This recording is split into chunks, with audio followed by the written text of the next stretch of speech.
It was Pedro who tried to teach me to chew tobacco.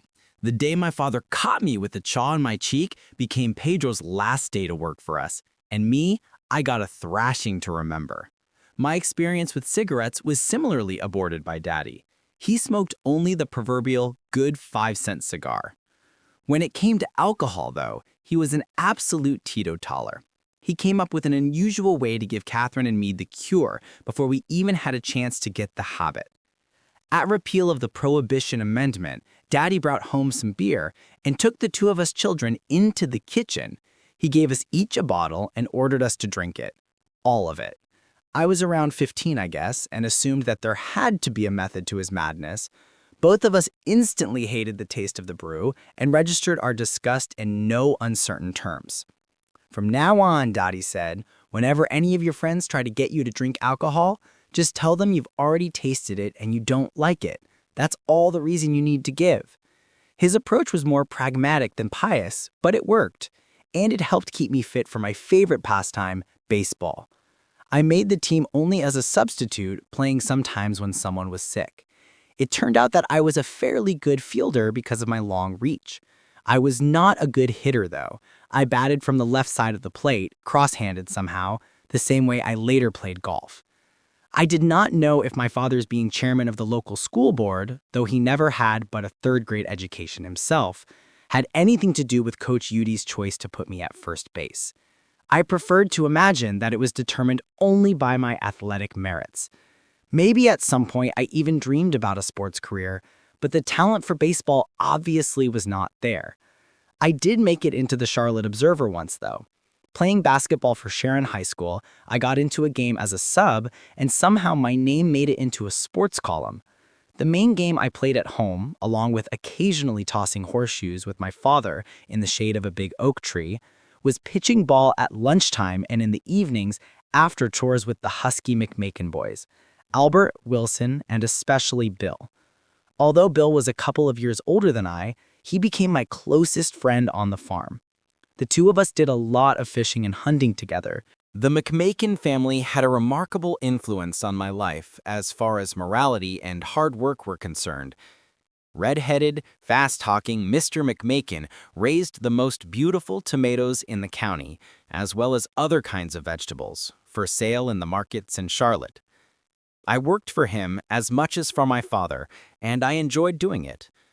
One summer, Albert helped me raise 13 of those prized tomato plants myself in anticipation of earning the proceeds. Ironically, I was not much aware of a professional baseball player turned preacher who was then in the heyday of his evangelistic ministry. His name was Billy Sunday. Daddy took me to hear him in Charlotte when I was 5 years old. I was overwhelmed by the huge crowd and properly subdued by my father's warning to keep quiet during the service, lest the preacher call out my name and have me arrested by a policeman. In about 1930, I gave my first speech. I portrayed Uncle Sam in a pageant at Woodlawn School with a long beard and a tailcoat. My mother was a nervous wreck after teaching me the speech and listening to me practice it until I knew it word perfect. My knees shook, my hands perspired, and I vowed to myself that I would never be a public speaker. But Mrs. Boylston, the principal of Woodlawn, told Mother I had a gift for it. My sister, Jean, the last of my siblings, was born in 1932. She was still a child when I left for college, but I remember she was a beautiful little girl. I vividly remember the alarm that gripped our hearts when she contracted polio about the time Ruth and I got married, and our gratitude to God when she recovered. My father and mother were strong-willed people. They had to be, or they could not have endured the hardships and setbacks of farming in the 20s and 30s. They accepted hardship and discipline in their own lives, and they never hesitated, when necessary, to administer physical discipline to us. Sometimes I got it for teasing Catherine or tricking Melvin into trouble, but usually it was for misdemeanors of my own. In all the strictness of my upbringing, there was no hint of child abuse. While my parents were swift to punish when punishment was deserved, they did not overload me with arbitrary regulations that were impossible to respect. In fact, they were very open. My parents never once told me to be in at a certain time when I went out on a Friday or Saturday night date. I knew that I had to be up by 3 in the morning, and that if I stayed out past midnight, I would get only a couple of hours of sleep. I learned to obey without questioning. Lying, cheating, stealing, and property destruction were foreign to me. I was taught that laziness was one of the worst evils, and that there was dignity and honor in labor. I could abandon myself enthusiastically to milking the cows, cleaning out the latrines, and shoveling manure, not because they were pleasant jobs, certainly, but because sweaty labor held its own satisfaction.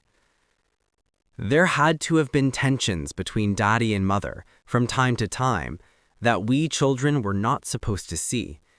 I suppose my parents occasionally disappointed each other, and certainly they sometimes disagreed about serious as well as trivial things.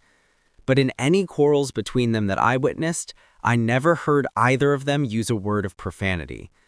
My mother and father, mostly my mother, could storm at each other once in a while when provoked, but they weathered every tempest and sailed on, together.